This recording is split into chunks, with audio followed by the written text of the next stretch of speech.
name's Tom Dunn. Today's in-service is on the TXP high-frequency ventilator.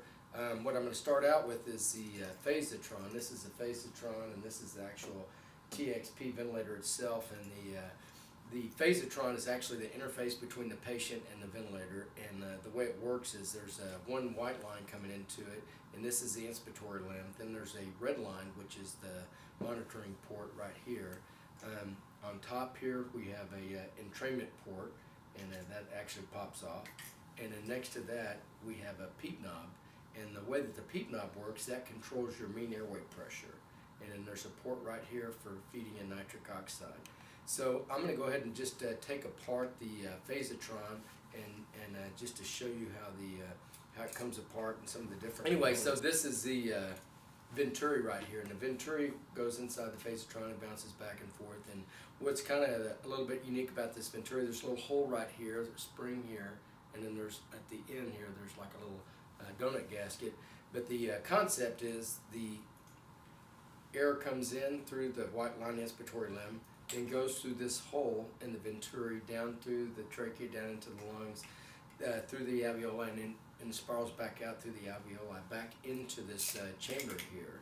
And what happens is this Venturi changes and adjusts with lung compliance. So if the lung was real stiff, we'd have more back pressure coming back into this chamber, and that would cause the Venturi, or really this rubber diaphragm, it caused it to back off and not be as forceful as a push, just as if the lung became more compliant and it would absorb more.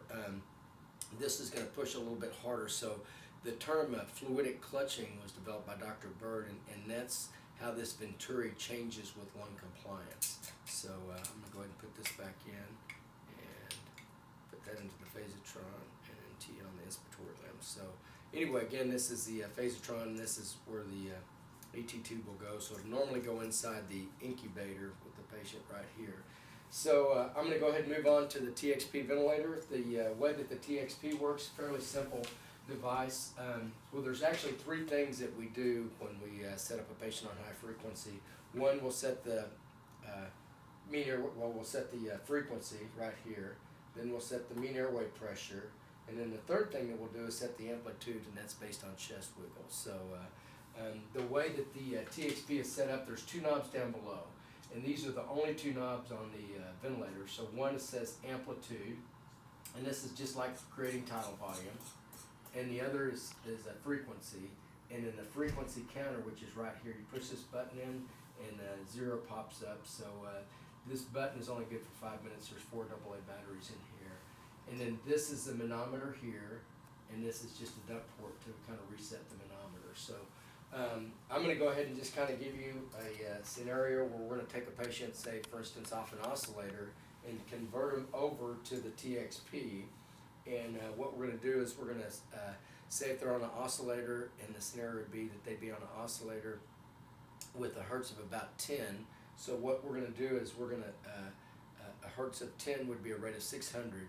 So to convert them over here, we'll typically drop the rate down by maybe 25–30%, because the difference between this device and the oscillator is this has passive exhalation as opposed to the oscillator having active exhalation. So we want to slow the rate down to give the patient time to exhale.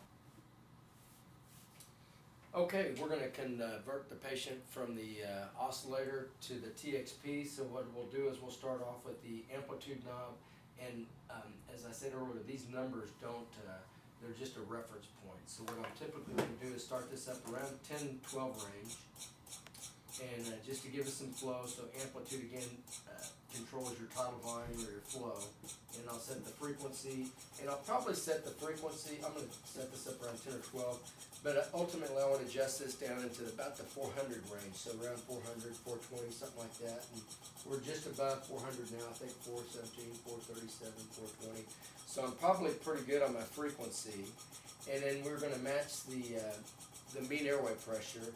And to keep it simple, I don't know if you can see on the manometer right here, but we're probably around 26, 28, something like that. So I'm going to adjust my manometer down to about 20. Okay, to adjust the mean airway pressure on the manometer here, what I'm going to do is dial my peak knob counterclockwise. Right now the mean airway pressure looks like maybe 26, 28 range. So if I want to decrease my mean airway pressure, say down to 20, what I'll do is I'll touch my my peak knob here, and then I'm going to tweak it back just a little bit. So I'm turning it counterclockwise. I'll take my hand off, and you can see after I let go, it still adjusts a little bit. So I'm trying to get down to 20, so I'm going to tweak it down just a little bit more. And right now, looks like we're right about 20 right now. So so again, the peak knob is used to adjust our mean airway pressure on the manometer. So we dropped our rate down from 600 to about the 420 range. We set our mean at 20. And the third thing that we'll do is we'll set amplitude. And the way that we're going to set amplitude is by chest wiggle. So if my chest wiggle wasn't, if I didn't have quite enough chest wiggle amplitude, the way to make a big adjustment would be to come over here to my amplitude knob, and I can just make an adjustment here, and it'll make a huge adjustment. But what most people will do is probably, if I want to get just a little bit more amplitude to kind of fine tune it, the easiest way to do that is to decrease my frequency. So I'm going to drop my frequency down just a little bit, and as you can see right now, it's increasing the amplitude. So that's kind of the quick version of how to use the TXP. In addition to that, we have a setup guide for different disease processes that we'll follow, and we'll cover that in more detail later. Thank you.